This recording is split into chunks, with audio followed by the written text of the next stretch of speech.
పవిత్రాత్మ స్వరూపులగు ప్రియాత్మ బంధువులారా, శ్రీ ఉపనిషద్ భాష్యము కేనోపనిషత్తు ఇంతవరకు కూడా తృతీయ ఖండాన్ని మనం చెప్పుకున్నాం. ఆ తృతీయ ఖండములో ఆఖ్యాయిక ఒక కథారూపంలో మనం విన్నవించుకున్నాం. దేవాసుర సంగ్రామములో దేవతలు విజయం నొందడము, రాక్షసులు ఓడిపోవడము, వీని చేత ఆ యొక్క దేవతలందరూ కూడా మహామహిమాన్వితులైరి. మేమే గొప్పవారమని వారికి ఒక పెద్ద అహంకారం వచ్చినది.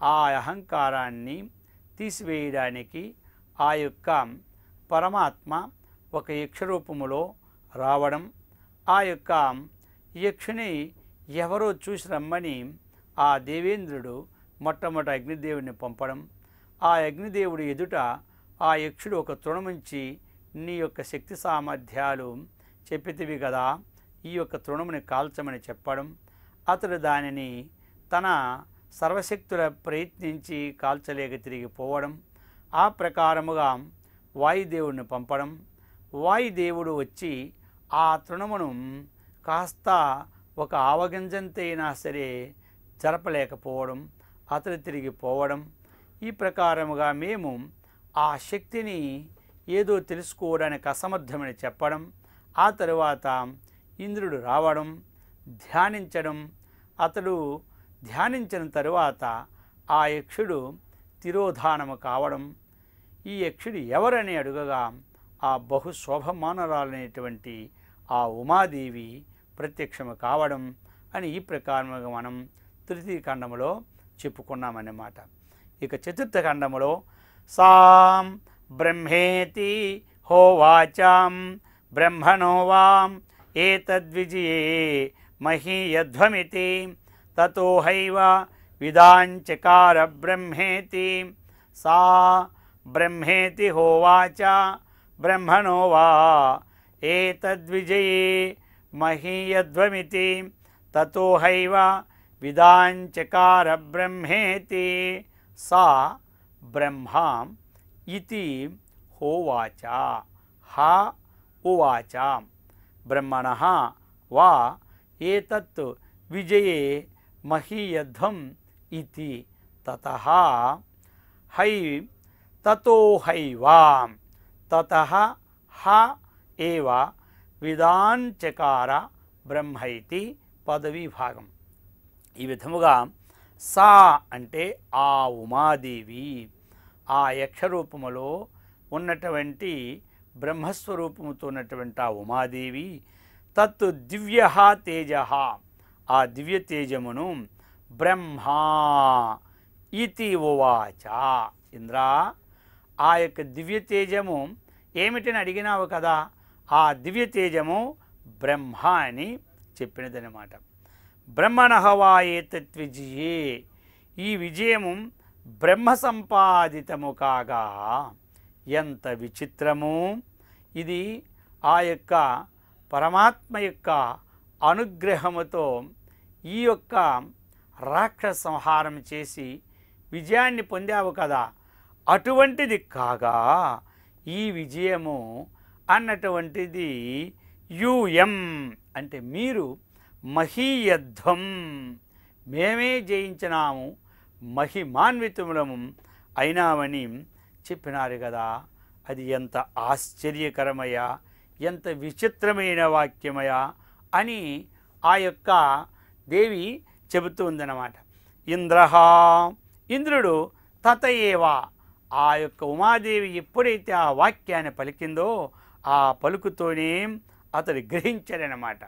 ఇంతవరకు కూడా మేము జయించామన్నటువంటిది కాదు, మాలో ఈ యొక్క జయానికి కారణమైన దివ్యశక్తిని ఎవరైతే ఇచ్చినారో అటువంటిది ఆ పరమాత్మే కదా అని తెలుసుకున్నాడు.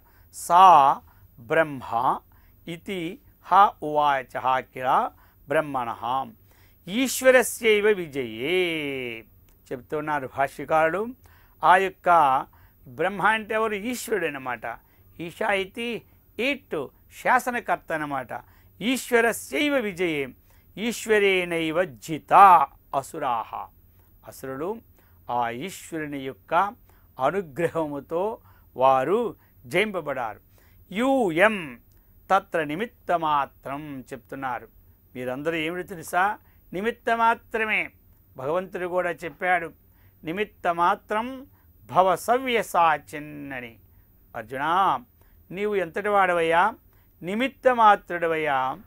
ఏదో నేను చేస్తూ ఉన్నాను, వీళ్ళందరూ కూడా నా చేతిలోనే చంపబడతారా అన్నటువంటిది, వీరిని చంపి ఈ రాజ్యసుఖం ఎట్లు పొందేదను అన్నటువంటి ఆలోచనలతో ఉంటున్నావు కదా. త్రైలోక రాజ్యం కూడా నాకు వచ్చినా సరే నేను ఈ రాజ్య సుఖములను నకాంక్షే విజయం కృష్ణ నచ రాజ్యం సుఖాని చ కిం నో రాజ్యేన గోవింద కిం భోగైర్జీవితేన వాం అని ఈ ప్రకారముగా రాజ్యసుఖము లేని కోరను, ఈ భోగములను ఆశించను. కాబట్టి నా వలన ఇంతమంది పోయిన తరువాత ఎవరు లేకపోతే నేను ఈ సుఖాన్ని పొందలేనో అటువంటి వారు లేని ఈ జీవితం ఎందుకని ఈ ప్రకారముగా భావించుకుంటున్నావా? ఇదంతా నీ కర్తవ్యమా? నీవెవడో తెలుసా? నిమిత్త మాత్రం, అంతేనమాట. నిన్ను నిమిత్తంగా చేసుకొని వీరందరినీ కూడా సంహరించేవాడిని ఎవడును? నేను అని చెప్తూ ఉన్నాడు. ఆ ప్రకారముగా ఇక్కడ కూడా యూయం తత్ర నిమిత్త మాత్రం తస్యైవ విజయే యూయం మహీయధ్వం మహిమానం ప్రాప్నుతః ఏతత్ యుష్మాకం అయం అస్మాకమేవ అయం విజయః అస్మాకమేవ అయం మహిమ ఇది తతః. ఈ ప్రకారముగా మాదే విజయం, మాదే విజయం అని మీరు అన్నారు కదా. ఈ విజయం ఏమిది? మీది కాదు, ఇదంతా కూడా ఆ పరమాత్మది అని ఎప్పుడైతే ఉమా వాక్యాత్యైవ విదాంచకారాం, ఎప్పుడైతే ఆ ఉమాదేవి ఆ వాక్యాన్ని పలికినారో అప్పుడు ఇది ఇంద్ర అవధారణాత్ అతని బుద్ధి యందు చక్కగా గోచరించింది. ఈ దివ్యశక్తి స్వరూపము ఆ పరమాత్మయే కానీ ఇంకొకరు కాదు అన్నటువంటి భావం అతనిలో కలిగిందనమాట. ఈ ప్రకారముగా ఉమాదేవి ఆ బ్రహ్మ విద్యను అధిష్టాన దైవమని ఈ సందర్భములో శ్రీమద్ శంకరులు చెప్పినట్టు విషయం. తామేవాద్యం బ్రహ్మ విద్యాముపాసే మూర్తైః వేదైః స్తూయమానాం భవానీం హంతా స్వాత్మత్వేన యాం ముక్తికామో మత్వా ధీరో హర్షశోకాజహాతి అనేది. అనగా ఉమాదేవి బ్రహ్మ విద్య అన్నమాట. ఆ బ్రహ్మ విద్యారూపిణి ఉమాదేవిని వేదమూర్తి భవించి పొగడ్తను పలుకుచుండెనమాట. ధీరులైనటువంటి ముక్తికాములు ఈమెను తమ ఆత్మగా భావించుదురు, హర్షశోకములను త్యజించరు.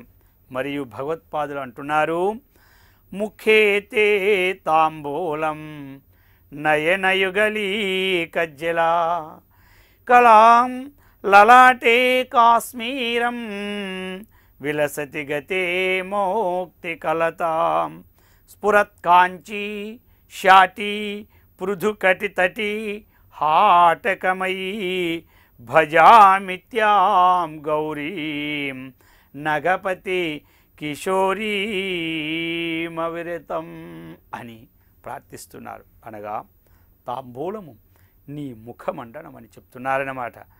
నయనం యుగములకు కాటుక, కళ నుదుట కాశ్మీర పంకము, కంఠమున ముత్యపు దండ, విశాలమున కటితటమున కంచి పట్టు చీర, జలతారు మయము, నగపతికి కన్యవైనటువంటి గౌరీ నిరతము శివంతమని అర్థమన్నమాట. అటువంటి పవిత్రమైనటువంటి రూపము పై వర్ణన ఎందలి రూపురేఖలకి శ్రోతలకు రూపున ఎడతెగక భాషించుచుండటం అనడం అతిశయోక్తి కాదు, అది స్వభావ శక్తి అన్నమాట. ఈ బ్రహ్మ విద్యాది దేవతను పార్వతి, ఉమా, అపర్ణ అను పేర్లతో కూడా పిలుస్తారన్నమాట. ఈ విషయములో కాళిదాస్ మహాకవి చెప్పారు, తాం పార్వతీత్యాభిజనేన నామ్నాం బంధుప్రియాం బంధుజనో జహావ ఉమేతి మాత్రా తపో నిషిద్ధాం పశ్చాదుమాఖ్యాం సముఖీం సుముఖీ జగామాం పశ్చాదుమాఖ్యాం సుముఖీ జగామా అన్నాడనమాట. ఎవరు? కాళిదాసులు వారు చెప్పారు. అనగా పార్వతి బంధువులు యందు ప్రేమానురగము గలది కాబట్టి ఆ ప్రేమ అనురాగము కలిగిన చేతనే పార్వతి అని ఈ బాంధవజన ప్రియురాలనమాట. ఆ బంధుజనము అభిజన నామధేయముతో పిలిచిరి. అభిజనుడనగా కులశ్రేష్ఠుడని అర్థము. ఆ విధముగా అతడి పర్వతరాజు అన్నమాట. అభిజన నామధేయమనగా ఆ పార్వతీదేవి అన్నమాట. అనగా పార్వతి బంధువుల యందు ప్రేమానురాగములు కలదని ఈ బాంధవజన ప్రియురాలిని ఆ బంధుజనులు అభిజన నామధేయముతో పిలిచిరని ఈ ప్రకారముగా ఉమా అను సంస్కృతాక్షరముల రెంటికిని ఉహు ఉద్దు అని తెలుగు మాట అన్నమాట. అంటే తపము అనేకమైనటువంటి కఠోర నియమములతో చక్కగా ఆ తపాన్నేమో చేస్తుంది, తపస్సును చేస్తుంది. ఆ తపము ఆచరింపనుద్యమించిన పార్వతిని తల్లి ఊహమ్మా అని వారించాను. ఇంకా ఆ తపస్సును ఆపు అని పిలిచారన్నమాట. నాటి నుండి పార్వతి ఉమా అని పేరు వడివెను. మరియు ఈమెను అపర్ణ అందరు. ఈ సందర్భములో కాళిదాసు ఒక విషయాన్ని చెప్పినాడు ఈ ప్రకారముగా. అనగా తమంతట తాము స్వయముగా రాలిన పండుటాకులను మాత్రమే తిని పూర్వులు తపమాచరించారట. పూర్వులు తపస్సు చేసినప్పుడు ఆ చెట్టు నుండి ఏ ఆకులైతే రాలుతున్నాయో ఆ ఆకులనే వారు తిని తపస్సు చేసేవారట. అది ఏ తపమునకు పరాకాష్ఠనప్పుడు చెప్పినారు. అయితే ఆ తపమే పరమతపమని వారు అనుకుంటే శ్రవణ ప్రేమగా మాట్లాడ పార్వతి ఏం చేసిందంటే స్వయముగా రాలిన పండుటాకులను కూడా తినకుండా తపస్సు చేసింది అన్నమాట. అందుచేతనే అపర్ణ అని పేరు వచ్చినది. అటువంటి అపర్ణను తెలుసుకునే స్థితిని ఆ వేదమాత మనకి అనుగ్రహించుగాక.